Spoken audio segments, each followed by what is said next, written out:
ഇന്നാണ് ഞങ്ങളുടെ Valentine's date. ഓ അങ്ങനെ അങ്ങ് തീരുമാനിച്ചു. ഞങ്ങൾ ഇന്ന് അങ്ങനെ ആക്കി.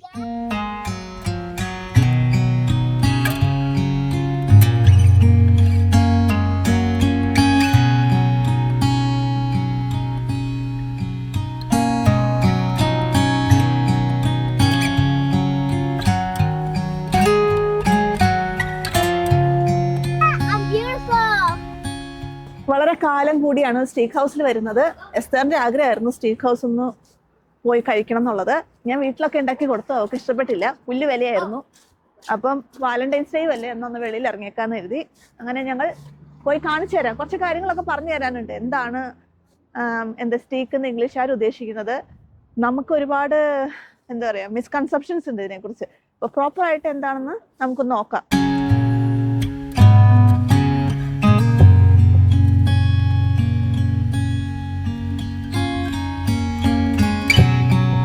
ഞാൻ വന്നത് തന്നെ മറ്റേ റിബ്സ് കഴിക്കാൻ വേണ്ടിയാണ്. അതാണ് ഇഷ്ടപ്പെട്ട സാധനം. എനിക്ക് കുറെ നാളായി റിബ്സ് കഴിച്ചിട്ട്. അപ്പം അതൊന്ന് കഴിക്കാനായിട്ടൊരു കൊതി. ഞങ്ങൾ അങ്ങനെ എപ്പോഴും വെളിയിൽ പോയി കഴിക്കുന്ന ആൾക്കാരൊന്നുമല്ല. എനിക്ക് മെയിനായിട്ട് വീട്ടിൽ തന്നെ ഉണ്ടാക്കുന്ന ഇഷ്ടം. അപ്പം അങ്ങനെ ഞങ്ങളങ്ങ് വീട്ടിൽ കൂടെ ചെയ്യാറ്. ഇപ്പൊ ഈ മക്കള് വലുതായതിനു ശേഷമാണ് ഇവർക്ക് ഇപ്പം വെളിയിൽ പോകണമെന്നും കഴിക്കണം എന്നൊക്കെ ആഗ്രഹം കൂടി വരുന്നത്. സാറേ, നിനക്ക് എന്തെങ്കിലും പറയണേ പറ. നീ എന്താ എക്സ്പെക്ട് ചെയ്യുന്നത് സ്റ്റീക്ക് ഇപ്പൊ കഴിക്കാനായിട്ട്? I'm expecting it's gonna be like chewy and like very like spicy. What do you mean by steak? Chewy. Esther, അത് chewy ആണ് വേണ്ടത്. I don't want chewy. You don't want chewy? You want more well cooked. Yeah.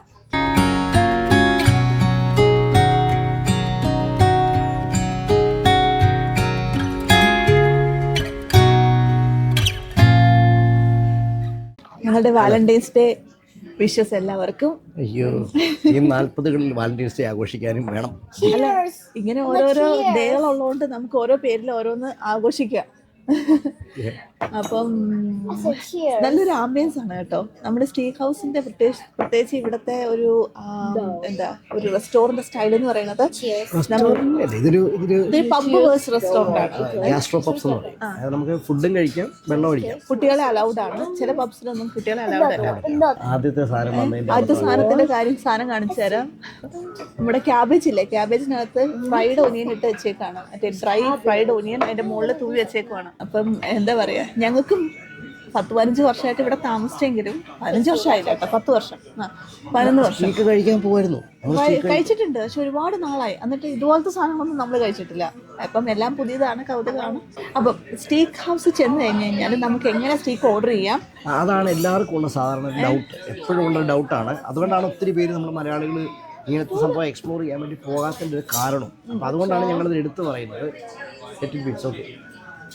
ഇതിനിടയ്ക്ക് ഇവിടുമാരെ അങ്ങോട്ട് നടക്കുന്നു. അപ്പൊ അത് നോക്കാൻ പോകുന്നത് ഡാൻസ് കളിക്കുക വെളിയിൽ ഇറങ്ങിയെന്ന്. അവിടെ വിചാരം ഇതെല്ലാവർക്കും പിടിക്കുന്നുണ്ടെന്നാണ്, പക്ഷെ അവിടെ പിടിക്കുന്നില്ല.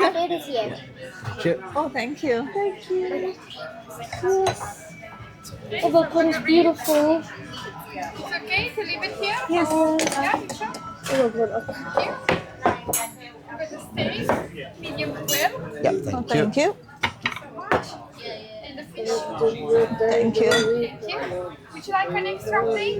Maybe one? Yeah, that will be good, please. Yeah. Or maybe two? Maybe two will be all right. Two will be all right, yes. You want also? Okay. Thank you. Thank you. Thank you. ഇതേ കാണുന്നതാണ് ultimate rack of barbecue ribs. Slow cooked ആണ്. Rack of prime pork ribs coated in Miller's smoky barbecue glaze season fries and slow.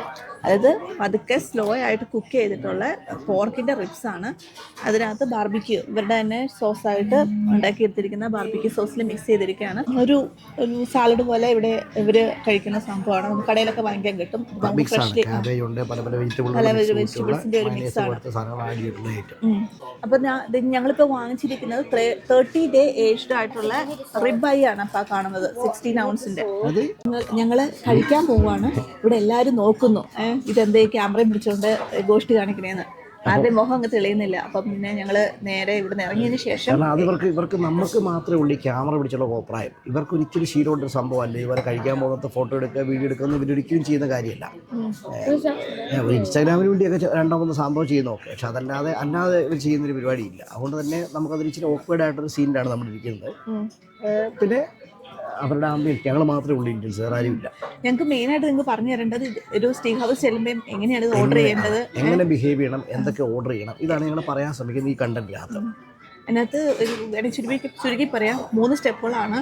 എന്ത് ടൈപ്പിലുള്ള സ്റ്റീക്കാണ് നമ്മൾ ഉദ്ദേശിക്കുന്നത്. ഒന്നാമത്തെ step എന്തുമാത്രം വലിപ്പമാണ്, medium ആണോ ലാർജ് ആണോ. പിന്നെ രണ്ടാമത്തെ സ്റ്റെപ്പ് എന്ന് പറയുന്നത് ഡണ്ണസ് എന്ന് പറഞ്ഞു കഴിഞ്ഞാൽ എന്തുമാത്രം കുക്ക് ചെയ്യണം. അതായത് വളരെ പിന്നെ റെഡായിട്ട് അകത്ത് ബ്ലഡ് യൂസ് ചെയ്യുന്ന ടൈപ്പിലുള്ള സ്റ്റീക്ക് വേണോ, അതെയോ കംപ്ലീറ്റ്ലി വെൽ കുക്ക്ഡിന് ഒരു പ്രശ്നമുണ്ട്, റബ്ബർ പോലെയാവും. അപ്പം ഇംഗ്ലീഷുകാർ പൊതുവെ പ്രിഫർ ചെയ്യാത്തതാണ് വെൽ കുക്ക്ഡ്. എല്ലാവരും ഒരു മീഡിയമാണ് പ്രിഫർ ചെയ്യുന്നത്. അതായത് അകത്ത് പ്രിന്റ് ആയിട്ട് ജ്യൂസ് എന്നാണ് പറയുന്നത്. അത് എത്ര ജ്യൂസി ആയിരിക്കുന്നു എന്നാണ് ഇവരുടെ ചോദ്യം. നമ്മൾ ഈ മസാലയെല്ലാം ഇട്ട് ഇതിന്റെ ടേസ്റ്റ് കളയുവാണ്. സത്യം പറഞ്ഞാൽ നമ്മുടെ ഈ മീറ്റിന്റെ ടേസ്റ്റ് കളയുവാണ്. ഇവർക്ക് ടേസ്റ്റ് കളയണ്ട, ഇവർക്ക് ആ മീറ്റാണ് കഴിക്കേണ്ടത്. മീറ്റ് അതേപടി അതിന്റെ ടേസ്റ്റാണ് അറിയേണ്ടത്. അപ്പം എനിക്ക് ശരിക്കും എൻ്റെ ഒരു ഫ്രണ്ട് ഇതുപോലെ ചോദിച്ചു, നിങ്ങൾ ഈ എരിവ് മുഴുവൻ ഇടുമ്പം ഇതിന്റെ ടേസ്റ്റ് നിങ്ങൾ എങ്ങനെയാണ് അറിയുന്നതെന്ന്. കാരണം വായ മുഴുവൻ മരച്ചു പോകുമല്ലേ ഈ എരിവ് കാരണം. നമ്മളങ്ങനെ ശീലിച്ചുകൊണ്ട് നമുക്കതാണ് ഇഷ്ടം. പക്ഷെ എല്ലാം ട്രൈ ചെയ്ത് നോക്കണമല്ലോ നമ്മൾ ലൈഫിൽ, എല്ലാം ട്രൈ ചെയ്യേണ്ടത്. ബീഫിന്റെ ഏത് ഭാഗത്തു നിന്നുള്ള മീറ്റാണ് നമ്മൾ ഓർഡർ ചെയ്യുന്നത്. അതിൻ്റെ ഇപ്പം ഞങ്ങൾ ഈ സൈഡിനകത്ത് അതിൻ്റെ ഫോട്ടോസ് കാണിക്കാം. ആ പോർഷൻ ഏതാണെന്ന് തീരുമാനിക്കും. കാലിൻ്റെ തൊടയെന്നാണോ, നടുക്കുന്നാണോ, റിബിന്നാണോ. അതായത് ചിലത് ഭയങ്കര മസിൽസ് കൂടുതലായിരിക്കും. അപ്പം അത് റബ്ബറി പോലെ ചൂ ചെയ്ത് നമുക്ക് ഇറക്കാൻ പറ്റത്തില്ല.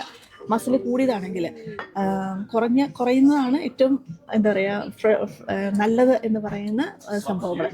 അപ്പം അതിൻ്റെ ഓർഡറും കാര്യങ്ങളും ഉണ്ട്. റിബൈ അതിലൊരെണ്ണമാണ് നല്ല സോഫ്റ്റ് ആയിട്ടുള്ള നമുക്ക് കഴിക്കാൻ പറ്റുന്ന ഫ്ലേവേർഡ് ആയിട്ടുള്ള സംഭവമാണ് റിബൈ. അതാണ് ഞങ്ങളിപ്പോൾ ഓർഡർ ചെയ്തിരിക്കുന്നത്. പിന്നെ ടീബോൺ ഉണ്ട്, അത് രണ്ടും ഓർക്കുന്നുള്ളൂ, പക്ഷേ വേറെ കുറേ ഉണ്ട്, ഞങ്ങൾ പുറകെ പറഞ്ഞുതരാം.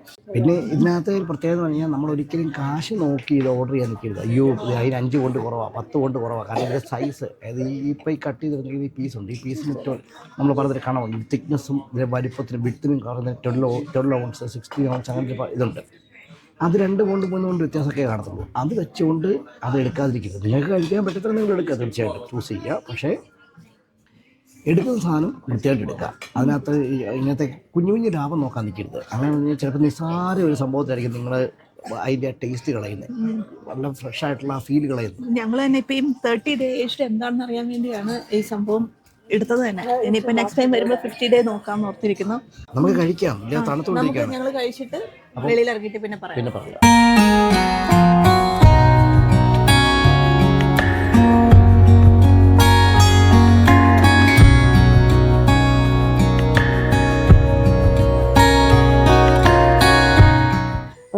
How was the food?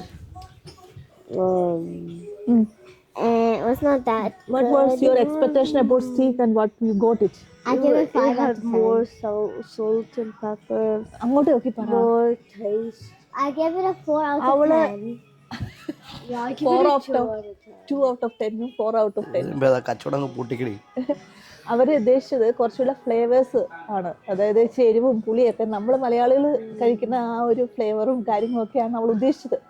പക്ഷേ ഇത് ഇംഗ്ലീഷ് ആണെന്നുള്ള കാര്യം അവൾ എന്തുകൊണ്ട് മറന്നുപോയി. Oh my god, okay. The food, okay. English food അങ്ങനെയല്ലേ, അവരുടെ ഫ്ലേവേഴ്സിനേക്കാളും കൂടുതൽ ഇമ്പോർട്ടൻസ് അതിന്റെ ഒറിജിനൽ ടേസ്റ്റിലാണ് കൊടുക്കുന്നത്. സ്റ്റേക്ക് കഴിച്ചു കഴിഞ്ഞതിൻ്റെ എക്സ്പീരിയൻസ് പറയാം. നമുക്ക് തുടക്കത്തിൽ അടിപൊളിയായിട്ട് എനിക്ക് ഫീൽ ചെയ്തു. നല്ല വിശപ്പും ഉണ്ടായിരുന്നു. അതിൻ്റെ ചൂട് പോവാതെ കഴിക്കണം. നമുക്ക് കിട്ടുമ്പോൾ നല്ല ചൂടോടുകൂടി കഴിക്കുമ്പം അതൊരു വേറെ ഒരു ലെവലാണ്. പക്ഷേ വെച്ചിരുന്ന് കഴിയുമ്പോഴത്തേക്കും അതിൻ്റെ ടേസ്റ്റ് പോവും, ആ ഒരു ഫ്രഷ്നെസ് നമുക്ക് നഷ്ടപ്പെടുകയും ചെയ്യും. പിന്നെ എല്ലാവർക്കും ഇഷ്ടപ്പെടണമെന്നില്ല. ഇപ്പം ഞങ്ങളുടെ 2 പിള്ളേർക്കും അത് ഇഷ്ടപ്പെട്ടില്ല. എസ്തറാണ് കഴിക്കണമെന്ന് പറഞ്ഞ് ആഗ്രഹിച്ച് ഓടി വന്നത്, പക്ഷെ അവൾക്ക് ഇഷ്ടപ്പെട്ടില്ല. അപ്പം ഇത് എല്ലാവർക്കും ഇഷ്ടപ്പെടുന്നില്ല. അപ്പം നിങ്ങൾ ആദ്യമായിട്ട് കഴിക്കാൻ പോവുകയാണെങ്കിൽ ഒരു വെൽ കുക്ക്ഡ് അല്ല, അതിന് തൊട്ട് മുമ്പുള്ളത് വാങ്ങിക്കുക. നല്ല അത്യാവശ്യം കുക്കായിട്ടുള്ളത് വാങ്ങിക്കുക. അതുപോലെ സോസും പിന്നെന്താ ഒരു ഫ്ലേവേഴ്സൊക്കെ ആയിട്ടുള്ള ഇച്ചിരി അഡീഷണൽ ആയിട്ടുള്ള സാധനങ്ങൾ നമ്മൾ ആഡ് ചെയ്യാൻ അവരോട് പറയുക. പിന്നെ ഒരുപാട് എമൗണ്ട് വാങ്ങിക്കാതെ ഒരു ചെറിയ എമൗണ്ട് വാങ്ങിച്ചിട്ട് നമുക്ക് ഇഷ്ടപ്പെടുമോ ഇല്ലയോ നോക്കിയിട്ട് അടുത്തത് ഒരുപാട് എമൗണ്ട് വാങ്ങിക്കുക. ഞങ്ങൾക്ക് ഒരുപാട് ബാക്കി വന്നു, കാരണം പിള്ളേർ കഴിക്കാത്തതുകൊണ്ട് ഞങ്ങൾ തന്നെ കഴിച്ചു തീർക്കേണ്ടി വന്നു. അന്നേരം ഇത്തിരി ഹെവി ആയിട്ട് തോന്നി. പക്ഷേ തുടക്കത്തിൽ ആ ഒരു 2-3 നമ്മൾ ആ വിശപ്പോട് കൂടി കഴിക്കുമ്പോൾ നല്ല ജ്യൂസി, നല്ല ഫ്രഷ്, നല്ലൊരു ഹെവൻലി ഫീലിംഗ് ആയിരുന്നു. അപ്പോൾ എല്ലാവർക്കും മസ്റ്റ് ട്രൈ ചെയ്യാൻ പറ്റുന്ന ഒരു ഫുഡാണിത്. ആരും മിസ് ചെയ്യരുത്. ആരും വീട്ടിലൊക്കെ ഉണ്ടാക്കി നശിപ്പിച്ച് കളയാതെ കടയിൽ തന്നെ പോയി കഴിച്ചിട്ട് അതെന്താണ് സംഭവം എന്ന് അറിഞ്ഞതിന് ശേഷം നമുക്ക് വീട്ടിലൊക്കെ ഉണ്ടാക്കുക കറക്റ്റായിട്ട് നമുക്ക് മനസ്സിലാവും എങ്ങനെയാണ് ഇത് ഉണ്ടാക്കേണ്ടത്, അത് എന്തുമാത്രം വേവിക്കണം, എന്തുമാത്രം ഫ്ലേവർ ഇതിനകത്ത് ആഡ് ചെയ്യണം എന്നൊക്കെ നമുക്ക് ഒരു ഐഡിയ കിട്ടാനായിട്ട് കടയിൽ പോകുന്നത്. എല്ലായിടത്തും കിട്ടും. ഇപ്പം ഇത് ഇവിടെ മാത്രമൊന്നുമല്ല, എല്ലായിടത്തും കിട്ടുന്നതാണ്. ഇതൊരു വലിയൊരു ഡിഷൊന്നും അല്ല, ഇത് സാധാരണ ഡിഷ്. ഞങ്ങളിപ്പോൾ വെളിയിൽ പോയതുകൊണ്ട് അങ്ങനെ എടുത്തുവെന്നേ ഉള്ളൂ. സ്റ്റീക്ക് ഹൗസിൽ അങ്ങനെ എപ്പോഴും ഞങ്ങൾ പോകാറില്ല, അപ്പം പോയപ്പോൾ ഞങ്ങൾ അങ്ങ് എടുത്തുവെന്നേ ഉള്ളൂ. ഓക്കെ, ശരി. എന്നാൽ എല്ലാവരോടും വാലന്റൈൻസ് ഡേ ആശംസകൾ അഗെയിൻ. ഇനിയും കാണാം.